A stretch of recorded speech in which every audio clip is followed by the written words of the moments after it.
Yeah, Brian, Vegas? Yeah. Okay, here we go. Hi there, it's Brian Sebastian, Movie Reviews and More, the woman on TV.tv, IG 247 out of Franklin, Tennessee. And we got to start with my co-host, Sherry Nelson out of British Columbia.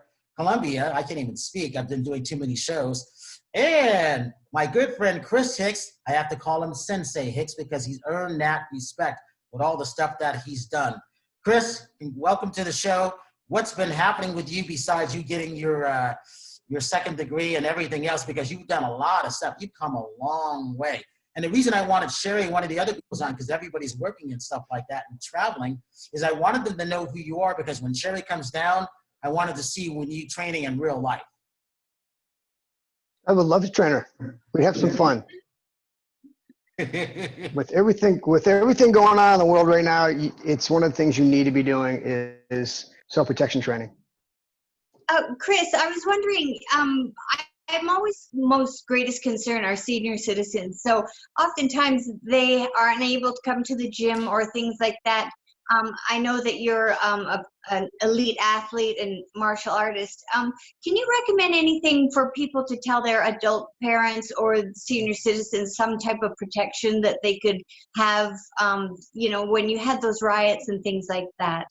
Sure. The number one thing you want to have is your awareness skills. That is the number one thing.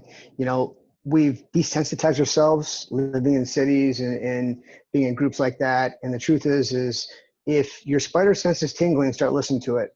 I hate to give simple, like one-off kind of techniques, but your best thing is go the other way as quickly as possible. When in doubt, find some place that you can, hole up in, that you can shut a door, lock a door, find a safe place. That is the two biggest things. Most people are just not equipped to deal with true violence. We're not talking martial arts. We're not talking being in the dojo. We're talking real world right now where, unfortunately, most of what you learn in a martial art setting is set for sport. It's set for an agreement with your partner and who you're working with. And a lot of techniques I came up learning in martial arts, over the years, and I have pressure tested just about everything I get my hands on. Most of that stuff doesn't work because of, not that it can't work, but it's how it's taught is the problem. If you don't put some type of pressure test, some type of stress inoculation into it, it's very hard to have a correct response under stress and pressure, especially when you get a hormone dump. You get the jitters, you get the shakes, you can't talk. But again, simple things, poke them in the eye. I love poking people in the eye. I love a good heel palm. Things that do damage to somebody very quickly may give you a moment where you can hit the turbos and get out of dodge.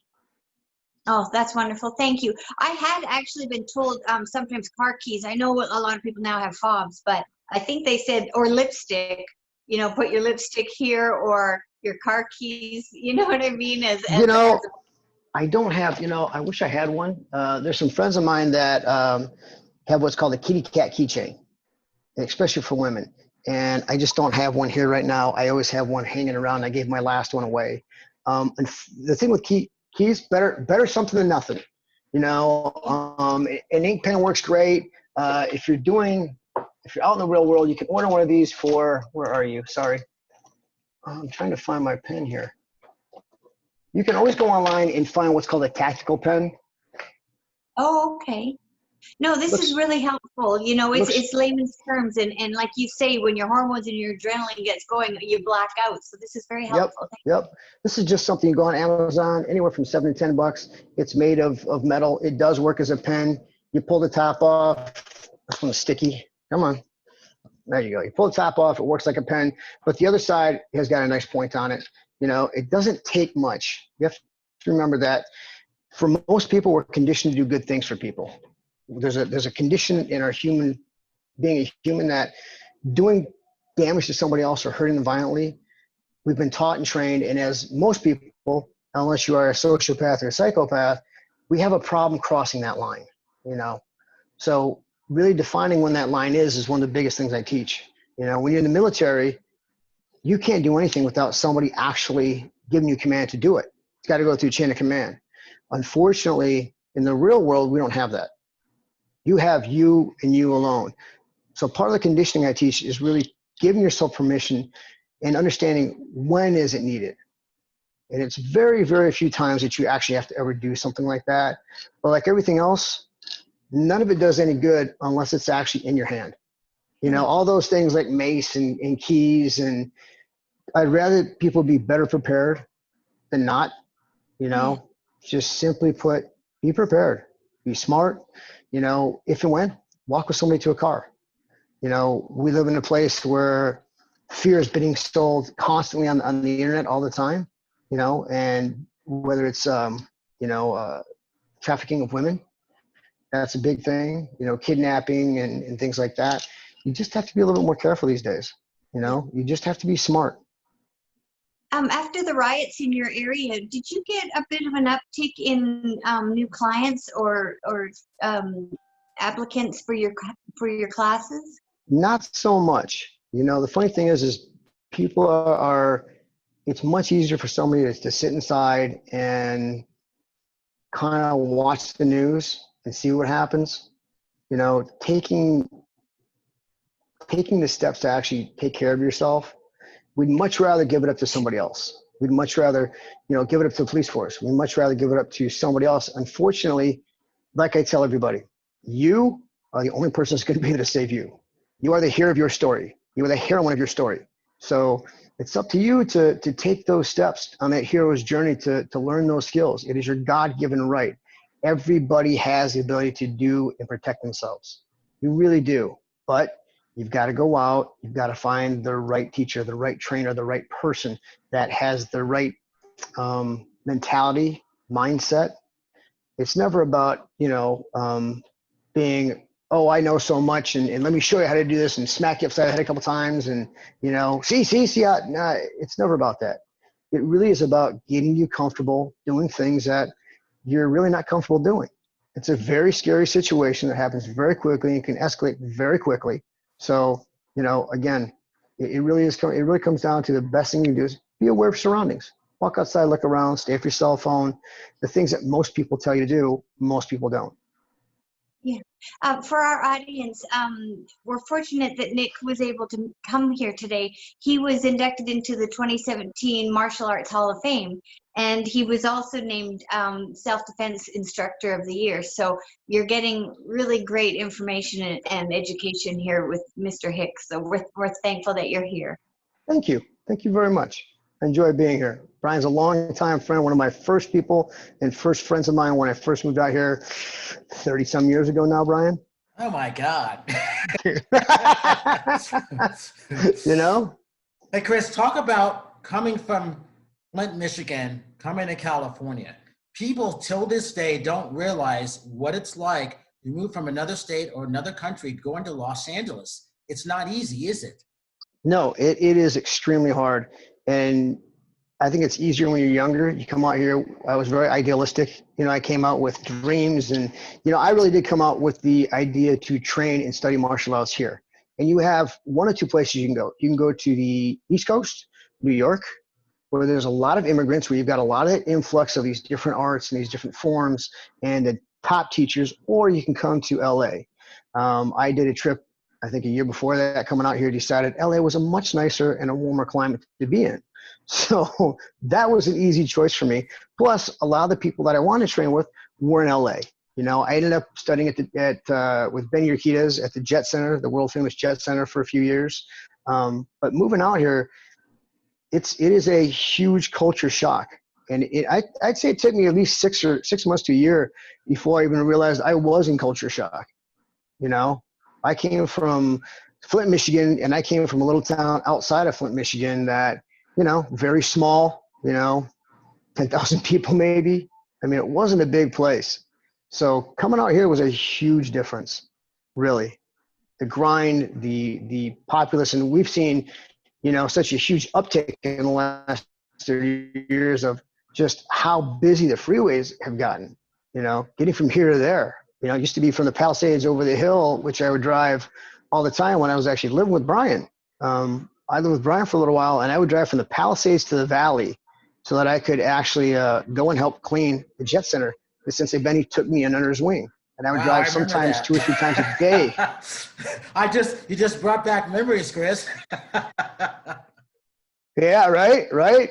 I would drive, I'd work a job. I was working as a waiter, and I would drive, over the hill and to the jet center. And sometimes if it rained, I'd have to drive over at 10 o'clock at night and put these giant, 30-gallon trash cans out to catch the rain and put the tarps down. And because we had just experienced it was just after the 92 earthquake, right? Yeah. Is that right? 92, 93. We had the big earthquake. And it had destroyed and not destroyed, but it had severely damaged the roof at the jet center. And as a result of some of the damage, you ended up kind of closing the place and moving on to a smaller, more sustainable place.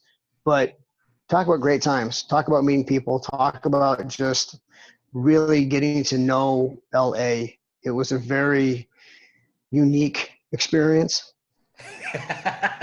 I know that you've also been very successful in training several actors and TV shows like on the Audience Network. I really enjoyed that show Kingdom.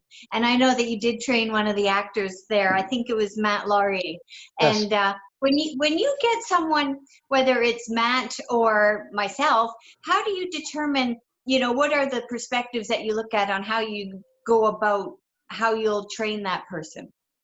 It really, when I first met Matt came with a certain ideal. He was actually going to be going to New York. He was trying out he had a casting audition for Golden Boy, which was, I thought it was going to be, I think it was a Broadway play. I can't remember if it was based on Oscar de la Hoya or something, but it was about boxers.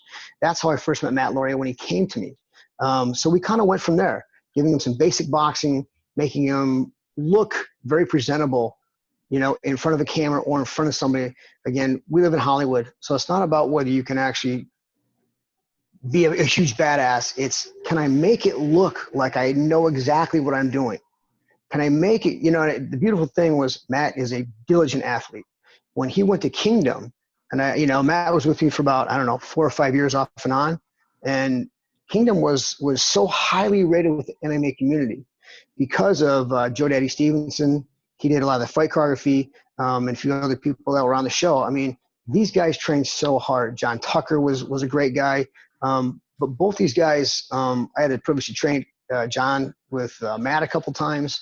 Matt was a very hard worker, and as a stuntman, because I've done stunts and done fight choreography, one of my biggest peeves is when I see, these big productions and you see the star and I see this bouncing thing they do, and I just, if I had hair, I'd rip it out. I'd just pull the rest of it out if I had it.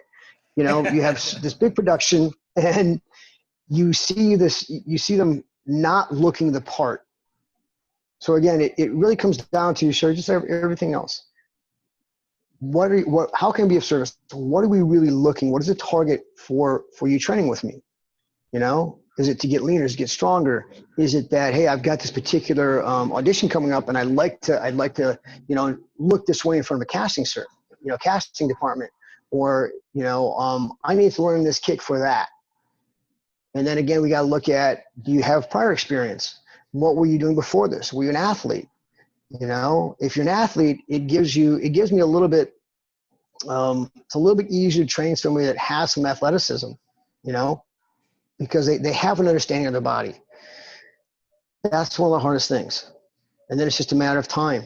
How much time are you really put in to get that particular look? Whether it's physical, how I look on camera as far as my body, or the particular movements when I'm doing the fight choreography. And Kingdom was great. Funny you mentioned that. My wife just found Kingdom on Netflix, and she's been binge watching it. And she's like, "Oh my God, this is so good. The fight scenes are so awesome." I'm like, yeah, they did a phenomenal job. Yeah, so, I was disappointed when it ended. It was really a good show. So if anyone needs to binge watch right now on our lockdown, Kingdom is good. Kingdom is a great watch. It really is. They did such a good thing, and they got such high praise from the MMA community.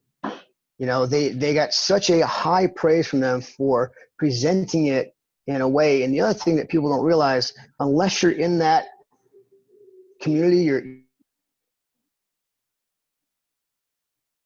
Oh, he froze. You know, what's funny, Sherry, is that Chris and I, we didn't really train together, but it was one of those things that we respected each other because he was doing a different type of martial arts, and I. You're in that arena. You don't realize. Oh, go ahead. You cut out on me. You had froze, or we had froze, so I was just talking to Sherry for a minute. Go ahead. You were talking about the different type of arena. Oh, I was saying that in Kingdom, the beautiful thing is the people that know MMA and are in that arena would realize that there's a lot of the people that are in Kingdom that they brought on as fighters or as coaches that are actually fighters and coaches. Oh. Black House is a invite-only MMA house. And, that's one of the winners. They would bring guys in from that, So a lot of the fighters, the people they fought as like other fights, I can't think of a lot of the guys' names right now, but they were all professional fighters. That's what made it so good too, is they had the real guys on there. Joe Daddy Stevenson, again, who was a top fighter. He was there all the time. He was choreographing and setting things up and training the guys, and the guys were constantly training. Matt was constantly, dieting down to have that look on camera. Wow. So, Nick, what was it that took you on this path to MMA and to self-defense martial arts? One correction, Christopher. Christopher, I'm sorry. It's okay. It's okay. Sherry, for me, my martial arts journey started when I was, a very young boy, because I used to watch Bruce Lee movies and the Wild Wild West, and I was a very, very small kid. I was always a small kid, and I had an altercation in high school where I had a couple of seniors, I was waiting outside the coach's office to start football for the summer. I just come off a knee injury. I tore my ligaments all out. And I can remember sitting down there, and these two huge seniors came up, and they're like, "Hey, what are you doing here? We're going to kick your ass." They started threatening me, and I didn't know anything. And to them, they were probably just having a good time, Thank God the coach opened the door. "Hey, get in here. Let's talk." And I just never wanted to be that person that had the need to feel afraid. So martial arts seemed to be the way to go after watching Karate Kid 100,000 times and, seeing all these other 80s movies that, inspired me to go. And I started with karate back in Flint, Michigan. And, I've been very fortunate to have always trained with the top people in the world. Not many people can say that. My karate coach back then was Bruce Loudermilk. He came from a group of an ex-Marine, and he trained with a guy by the name of Bob Montgomery, who'd been on a very old TV show called That's Incredible, way back when. And Bob was famous, and his brother were famous for breaking these huge chunks of ice and, just doing these amazing feats of strength. Bruce was a top competitor. He would go to the Pan Am Games. He traveled the world doing what are called WUKO tournaments, WUKO or Ippon tournaments, which are one-point tournaments. So I was very fortunate. Like I said, moving out here, it was a matter of what do I really want to learn next? I trained with quite a few other people. Like I said, I landed at the world famous Jet Center because of Sensei Benny one time. I met him at a martial arts symposium. I told him where I was coming from, what I needed, and I told him I was also broke, and he offered me a spot. Come to the Jet Center, start training. You'll clean the place, you'll do your due diligence, you'll take care of the place for me. And I did that. He brought me in, and from there I ended up training with 8-time world champion Pete Sugarfoot Cunningham in kickboxing, and I ended up being his sparring partner for about 2.5, 3 years. I was always looking for, I hate to say it, but how to really take somebody out. Love kickboxing, love Muay Thai. I picked that because it was the closest thing I could get to actually fighting in the streets every day without coming in, or going to the hospital every day. It's the closest thing I could get. There was no MMA at the time. If you wanted to train something like that, you had to go to 3 different schools. You'd have to go to a jiu-jitsu school and go find one. You'd have to go find a boxing school. You'd have to go find, or learn like Taekwondo or kickboxing. Kickboxing was the closest thing that embodied most of that. And Muay Thai is also a very brutal art. So I had a mix of Muay Thai and kickboxing in there. And I trained with Cam Nark for quite a while. He was my Thai coach. And then at some point, I want to say when I was about 26, I met a man by the name of Richard Makowitz. Wow. Richard Makowitz. And a lot of people know Mac because he had a TV show called Future Weapons on the Discovery Channel for like 4 or 5 years. I ended up being in training next to this man who was one of my personal mentors for about 15 years. The man's truly incredible. He was a Navy SEAL. And in the SEALs, he was a hand-to-hand combat instructor. He was a sniper in the teams. And he was a winter warfare Arctic captain. And I always describe Mac as he's the guy that you drop off, in the Sahara Desert, and he shows up 2 days later at your house in a 3-piece suit and a Corvette, smiling, That's just who he was. He was truly an amazing man. He shaped me, and he put a lot of the SEAL ideals and military skill that he gained into my training. So I spent 15 years being his chief instructor in his hand-to-hand combat art called Bukido, which was patented with the U.S. Patent Office as a philosophy of performance also. So talk about mental coaching. Talk about his idea was, I want to give people my mindset of success and how I got to be a SEAL. And he was one of the first SEAL guys that actually wrote a book. His book was titled Unleash the Warrior Within, which is still one of the best reads I've had. I mentor a lot of younger kids too. And as long as they're about 12 years or older, everyone is required to read the book because it gives you such a direction in it. The biggest thing I give for people too that I got from it is getting a filter. You need to be able to filter things out in life and realize, hey, I want to go to a dentist. All right, well, there's a lot of dentists. There's a lot of mechanics. You don't need the best one, but you need someone that's going to be extremely reliable, is going to take care of you, is going to price gouge you, is going to make sure you get what you need. And that was a big part of the training I got with Mac, and I spent, like I said, 15 years, we trained people from all over the world. It was truly an amazing experience. And then over time, I've, dabbled in some Krav Maga. I've done some Jeet Kune Do. I have done some Gracie style jiu-jitsu stuff. I spent quite a bit of time with a man by the name of Jacob Bressler, who I just received my 2nd degree black belt from him in his particular system, which is called Street Smite Survival, which is kind of an offshoot of an Israeli combat art called Kapap. And he is one of the, next to Moshe Gulisko, who is the head of the Kapap Association. Sensei Jacob is the highest rank in that system. And when you actually get that, they actually have a stamp from the Israeli government that is sanctioned by the Israeli government, that you are sanctioned from them, that you have this title and this rank. So, and I spent a lot of time developing my own stuff. My system is called Armor Up. So it's a very simple system. I try to teach very simple self-protection tactics. Most people really aren't ready for, let's teach you how to throw a spinning heel kick. That isn't going to save you. It's going to help you. What it really comes down to is you need to be smart. You need to be safe. And you need things that work very quickly, that are very instinctual. So I spent a lot of time retraining what's called the flinch or startle response. And that is the scare response. When you scare somebody, they tend to jump or hold their breath. We want to repurpose that so that when that does come up, I want that flinch or startle response to drive you forward, not backwards. And there's certain mechanics, things you need to learn coming from a little bit more smarter, aggressive place. Setting your line is a big issue. That is a big thing. Notice, who's coming towards you. Why are they coming towards you? And it's really hard to do when your face is, buried in a phone. Yeah. Does that answer some of your question?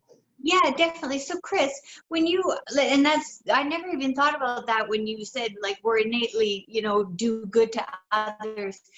So when you're thinking of the fight or flight response, is it a mental game or a breathing game or both? Or does one take after the other automatically? It is definitely a mental game. And that was a big part of the training with Richard it's always a mental game first. Why can a SEAL stay, and do these amazing things and go without food and keep driving forward and be dead tired and they don't get any sleep? One of the challenges to become an instructor with Richard was he had an event called the Forge. So we're talking, think like a blacksmith's forge. You're heating that metal up, you're shaping that sword, you're creating that weapon, that beautiful steel samurai blade. You heat that up, you pound on a little bit, you heat it up some more, you cool it off. You're constantly doing this. And the forge was a 72-hour program that you had to go through with everything was kind of, it was based off of his Navy SEAL training.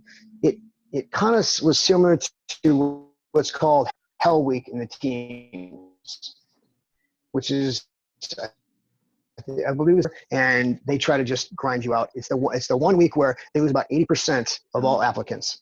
So it's a really amazing thing. And, you know, there was surf torture involved. There was running involved. There was problem solving under very cold and very stressful conditions. I was up for pretty much 72 hours, you know, and everything was based on a reward system. Hey, you got this answer right? Great. You get 2 minutes of rest. You don't get it right? Hey, you're back in the water.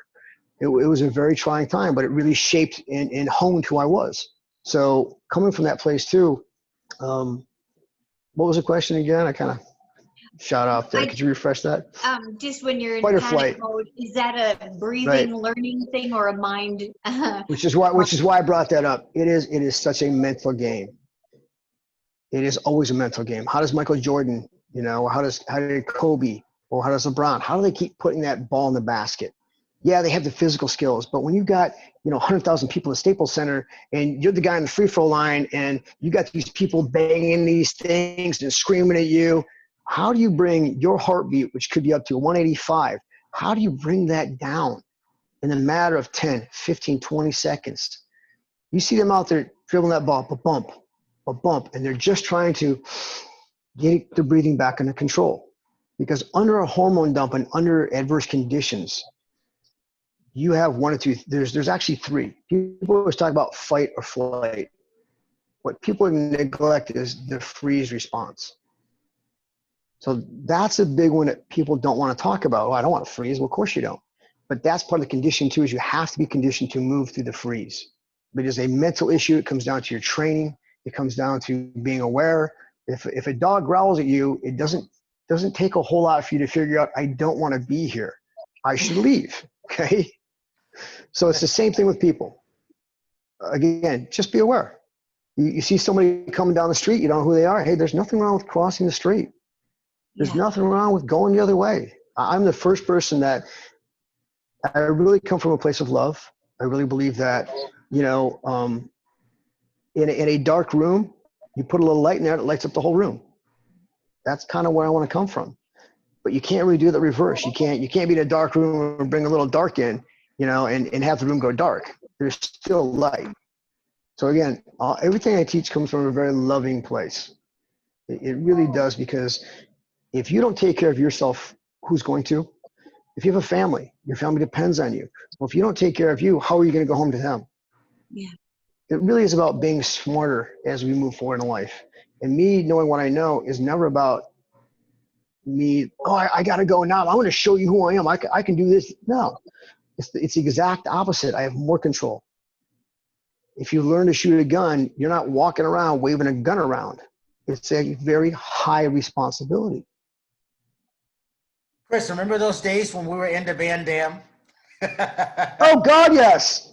Oh, God, yes. I was such a Van Dammer. I love Van Damme. I still love Van Damme. Good grief, Brian. How many posters? I think I still have the Hard Target poster you got me.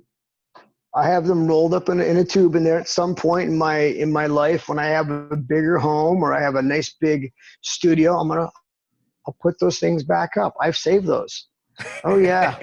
Jump split kick was my thing when I was about 19 or 20.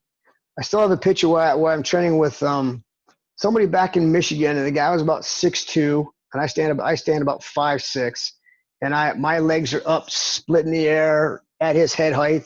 Still one of my favorite pictures. I worked that kick so many times, you know. Then of course, as I come out here, you start learning how movies are shot. You start seeing, oh, that's just a cut to this, and it's a cut to that, and it's, you know. But I love it. Oh, he froze. Always. Man, Kickboxer, still one of my favorite movies, you know.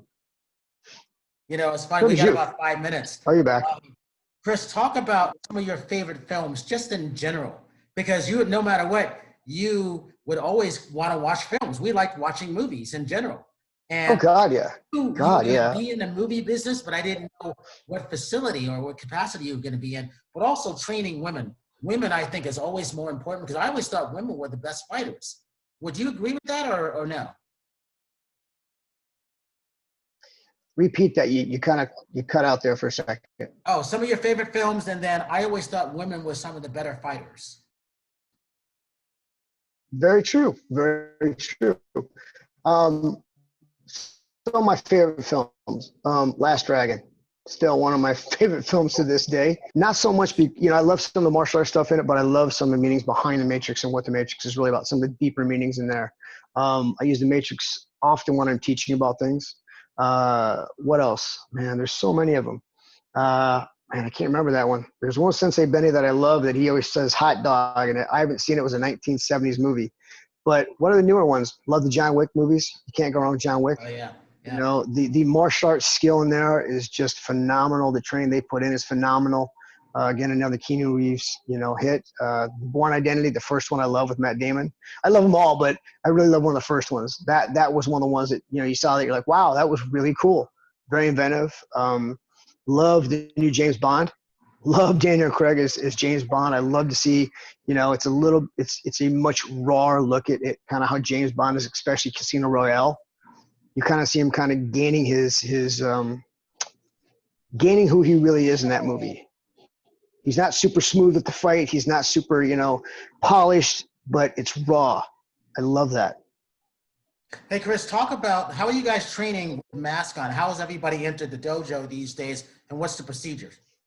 So right now, because everything's closed, we haven't really been doing much. So right now, I do have my house is open to my private clientele, who I do bring over, and we have a written agreement. I will wear a mask personally. I make them take a mask off. I don't want them training with a mask. There's no reason to train with a mask on. As long as I have a mask on, as long as I feel safe, that's the big thing. We have a product called Clear Gear, which you spray the gym down. We spray everything off with. But yeah, training with a mask on, unless you're a real athlete, running around with a mask is not the best thing for you. They do make these breathing masks that are, can't think what the term is. It's it intensifies your breathing, so it simulates altitude. It's an altitude mask. So they are designed to really make you breathe harder. So they simulate that you're breathing at a mile high, like in Denver if you train in Denver. So it conditions you. It gives you better response with your lungs, and you're hopefully building more platelets and blood cells. That's what happens when you train at high altitude. That's why people come on here, and that's why people go to Big Bear and train, or go to Denver and train. Top, women that I love, Cynthia Rothrock was always great. I always had a good a friend of mine back in the day was Bridget Baby Doll Riley, and send her a quick prayer, send her a thank you. She's going through a cancer battle right now. But I remember Bridget meeting her at the Jet Center, and she broke my nose. Not many people can go, world champion kickboxer woman broke my nose. So it's when I was just starting out in kickboxing. I had no idea who she was. Oh, that's right. I remember that. You remember that? Yeah, I do. Yeah. Yep. I was living with you at the time, I believe, man. I came home and Sensei Benny had set my nose. So I always have that experience where her coach was Lily Rodriguez, which is Blinky Rodriguez's wife. That was who Bridget was trained by and managed by. And I remember Sensei Lily coming to me one day. She went, "Hey, I want you to get in the ring with her. You sure?" She goes, "Yeah, you got great kicks. Just use your kicks. Just use your kicks. But you can't really hit her that hard." Next thing I know, here comes this ball of fire, just bop, bop, bang, bang, bang. And I'm just trying to fend for my life. And I only did 3 rounds. And at the end of the 3rd round, I did the one thing you're not supposed to do ever. And that is bend your face down to the ground and look at the ground. When you're bobbing, weaving, slipping, your head kind of stays up because you want to look at the target you're aiming at. You're trying to slip a punch. And I brought my head right down. She did a switch leg kick, and I had this big headgear on that has a nose piece. And her foot went right through the spot, slipped right through and just crushed my nose. Yep. After that, we were done. I gave her a big shove across the wing. I was like, nope, I'm done. Sensei Benny, about 15 minutes later, after icing my nose for 15 minutes, came and sat me down and, looked me square in the eyes like, are you ready? I'm like, yes, sir. Grabs my nose and straightened it out for me. So, Chris, good times. Chris, how come you haven't ever wanted to be in front of the camera? Like, surely you're today's Bruce Lee, or you could be in the Expendables or something. Brian, I've wanted to. I've wanted to be in front of the camera, but it's Hollywood, and it was never my main goal. My main goal was to train with the best in the world, and I've danced around the acting. I've danced around the stunts. I've done quite a few things here and there, and I've done some behind the camera work too. Between the two, I like being in front of the camera. It's great. I also love being behind the camera where I'm actually the person that is kind of guiding, instructing to get the look. So I would go either way. I love doing either one of them. I've been the fight choreographer on a couple little commercials and things like that. But it's like everything else. It's a hard business. Again, it's one of those, not who you know, but who knows you. Well, I think they'll know you now. Brian's got a lot of pull, you see. I would love to play. I would love to play and show skills. It's always a good time. Well, the funny thing is we got about 60 seconds. Is we gotta have you back. Male and female. Honestly, I'd love to come back. I'd love to come back. As far as your question goes, Sherry, I don't really watch a lot of MMA. Honestly, I don't spend a lot of time watching a lot of MMA. I loved it, and there was a ton of everything. And now it is much more about real world skills training. And I really love MMA, and there's great skills to be pulled from MMA. But like most things, when I see people trying to teach somebody how to box in the real world and use boxing skills on the street, I'm like, that's wonderful. But you have to understand, there are several things about attackers you have to understand. Number one, they always pick you. Yeah. You don't get to pick them. You're not going to pick the time. You don't get to pick the place. They're always probably bigger than you. They always pick the how, what, why, where, and when. It's always a surprise. That's the number one thing. The number two thing is they always come with party favors: guns, knives, chains, duct tape, rope. They want to do bad things to people, And then three, there's always more than one. Those are my three presuppositions that I teach adamantly all the time. And as long as you prepare for that. And with that, real quick, give you a website before we run out of time. I can be found at armorupcombatives.com. That's ARMOR up combatives, or you can find me at conquestfit.com. So I've got two: my fitness website and my Armor Up website. Both give me a call. Number's 818-209-7072, 818-209-7072. Give me a call if you have any questions out there, people.